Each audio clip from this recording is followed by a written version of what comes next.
This chapter discusses the current anti-discrimination framework in UK law and then explores the ability of an intersectional approach to offer a more in-depth account of discrimination in relation to social structures. Next, the intersectionality policy process analysis created by Bishwakarma, Hunt and Zajac 2007 will be presented as a foundation for intersectional policy creation. Finally, the Finnish homelessness strategy will be evaluated and recommended for policy adoption in the UK. Multiple discrimination and intersectional discrimination in the past. The UK's initiatives on tackling various types of discrimination have been through the implementation of single-dimensional equality and discrimination acts that deal with the inequalities of gender, race and class separately. In UK anti-discrimination policy, multiple discrimination was a recognition that people can experience discrimination on the basis of more than one identity category.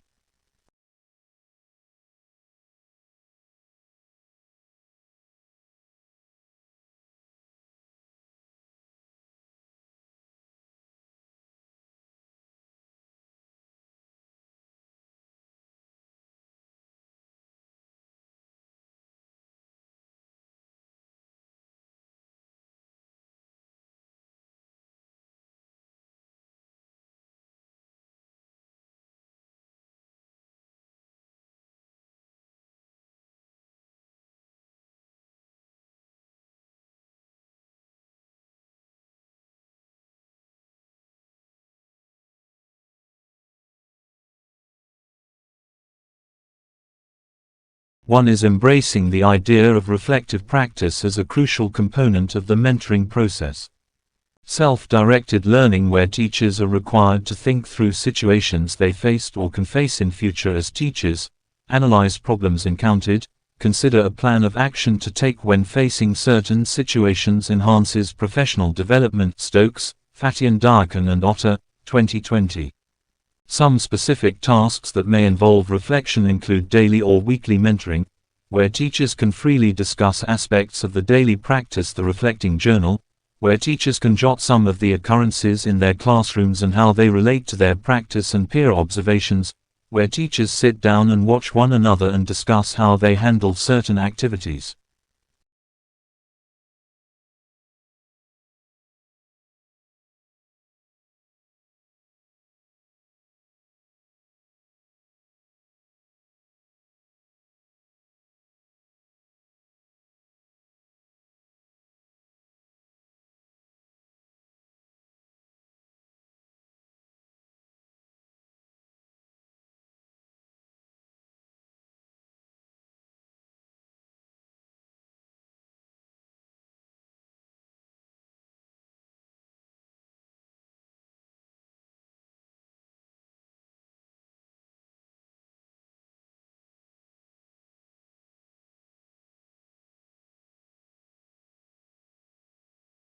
Exposure to extreme heat can have severe consequences on the human body.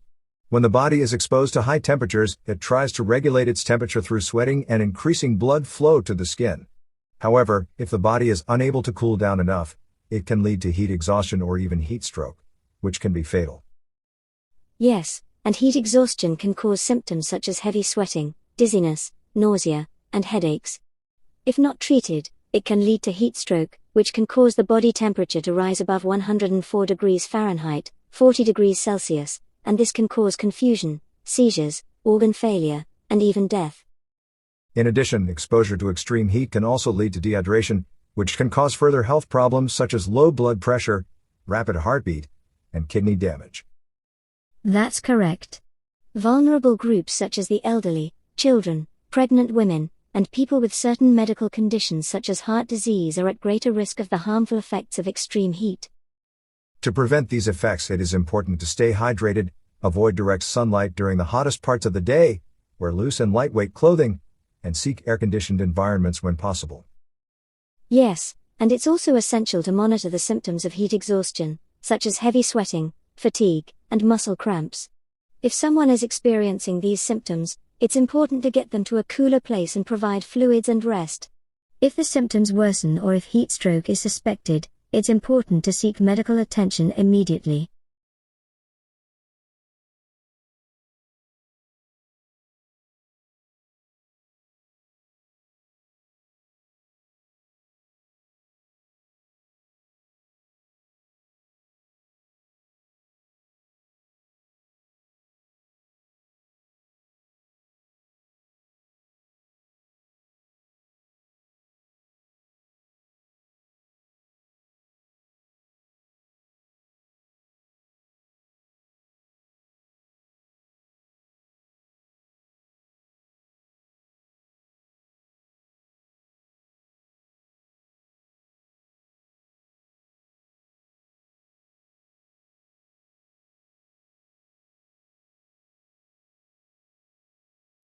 Good morning. It's 6:30 on Tuesday, the 7th of January. Welcome to Breakfast. Petrok Trelawney with you. Coming up this morning, Beethoven from Messrs. Axe, Kavakos and Marr.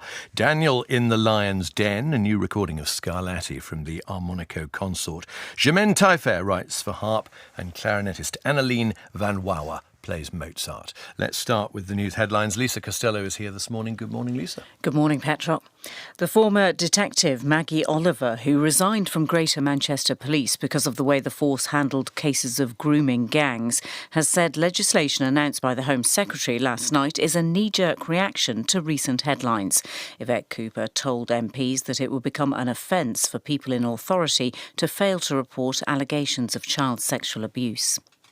At least 53 people have been killed after an earthquake struck the Chinese region of Tibet. 62 others have been injured. Tremors were felt in Nepal and parts of India. The Equality and Human Rights Commission says it's received 300 more complaints about workplace harassment at McDonald's since a BBC investigation 2 years ago. A McDonald's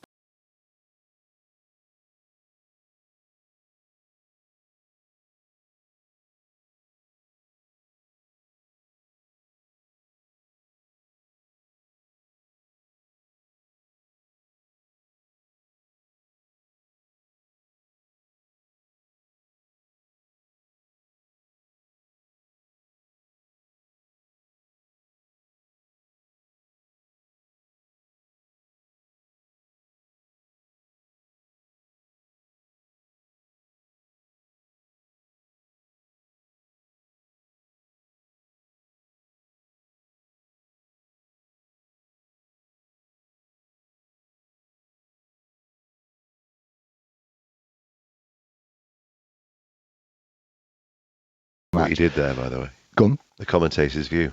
Yeah, well, absolutely. But very often we don't know what they're going to be, do we? And very, very often they've got something written across them in a foreign language, or sometimes even in Latin. And you're trying to work out what it is that's written across them. And it's actually become, I think it's now become, there was a point where I thought it was quite frustrating that you think, oh, what does that mean? Now it's actually become quite comedic. Yeah. Just going back to Mark Chapman very quickly, I know he is listening to the podcast because he picked me up on last week, us ahead of the Clash of the Commentators, and I said I was going to do my Nicholas Parsons bit from Mr. and Mrs. and he said it was Derek Beatty. So that's the only text I got from him last week. Didn't even say listen to the pod, enjoy the pod, anything like that. He just said Derek Beatty, not Nicholas Parsons. Yeah, right. So there we are. He's exposed himself as a listener. He has. Yeah, he has. Well, let's find out if he's listening again to this then. Yeah. These weeks. Tell me about Wednesday night, chaps, because we've been building up to this quite a lot, this season in terms of the permutations, the table as it all played out. How did it go? Well, this is a red letter podcast, isn't it, for commentators? Because all three of us have experienced something this week that I think specifically not like we've experienced before. To have had our different experience. I was at Manchester City Club Bruges. Ian, obviously you were at Villa Park.